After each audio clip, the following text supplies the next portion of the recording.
প্রিয় দর্শক, সহিহ হাদিসের প্রামাণ্য দলিলে আজ আপনাদের শোনাবো সেই সব রোমাঞ্চকর ঘটনা যেখানে কাফির সর্দার আবু জেহেল যতবারই নবীজি হজরত মুহাম্মদ সাল্লাল্লাহু আলাইহি ওয়াসাল্লামকে অপমান বা হত্যার চেষ্টা করেছে, ততবারই সে নিজের হাতেই চরম অপমান ও লাঞ্ছনা ডেকে এনেছে।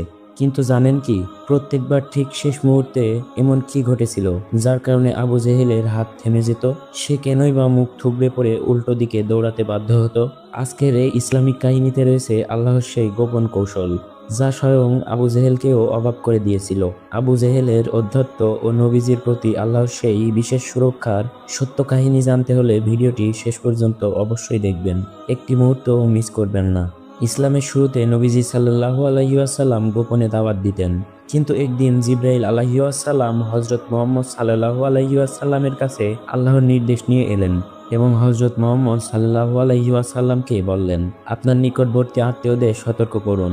নবীজি সাল্লাল্লাহু আলাইহি ওয়াসাল্লাম ঠিক করলেন তিনি মক্কাবাসীদের এক জায়গায় ডেকে সত্যের দাওয়াত দেবেন।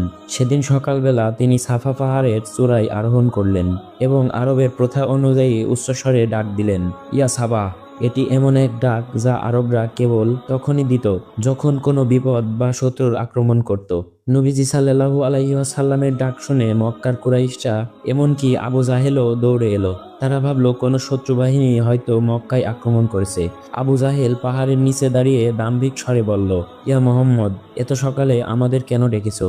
নবীজি সাল্লাল্লাহু আলাইহি ওয়াসাল্লাম পাহাড়ের চূড়া থেকে সবার উদ্দেশ্যে বললেন, হে কুরাইশরা, আমি যদি তোমাদের বলি যে এই পাহাড়ের ওপাশে এক বিশাল শত্রু বাহিনী তোমাদের ওপর আক্রমণ করার জন্য ওৎ পেতে আছে, তবে কি তোমরা আমার কথা বিশ্বাস করবে?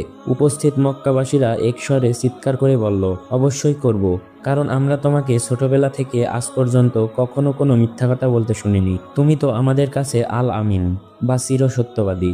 আবু জাহেল তখন চুপচাপ তাকিয়েছিল। সে জানতো মুহাম্মদ সাল্লাল্লাহু আলাইহি ওয়াসাল্লাম কখনো মিথ্যে বলেন না।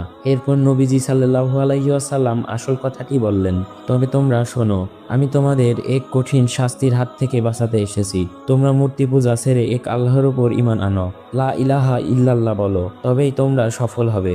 মুহূর্তের মধ্যেই পুরো পরিবেশ থমথমে হয়ে গেল। ঠিক তখনই আবু জাহেলের চেহারা রাগে লাল হয়ে উঠল। সে মাটিতে এক মুঠো ধুলো নিয়ে নবীজির দিকে ছুঁড়ে মারল এবং কুৎসিত ভাষায় গালি দিয়ে বলল, তাব্বান লাকা ইয়া মুহাম্মদ, তোর ধ্বংস হোক। কেবল এই কারণেই কি তুই আমাদের ডেকেছিস? আবু জাহেল অত্যন্ত উদ্ভট হয়ে সেখান থেকে চলে গেল। আর সেই দিন থেকেই আবু জাহেলের মনে নবীজি সাল্লাল্লাহু আলাইহি ওয়াসাল্লামের প্রতি চিরস্থায়ী শত্রুতার জন্ম হলো। এই সাফা পাহাড়ের ঘটনার পরই আবু জাহেল তখন থেকেই সুযোগ খুঁজতে থাকে কিভাবে নবীজিকে অপদস্থ করা যায়। ঠিক এর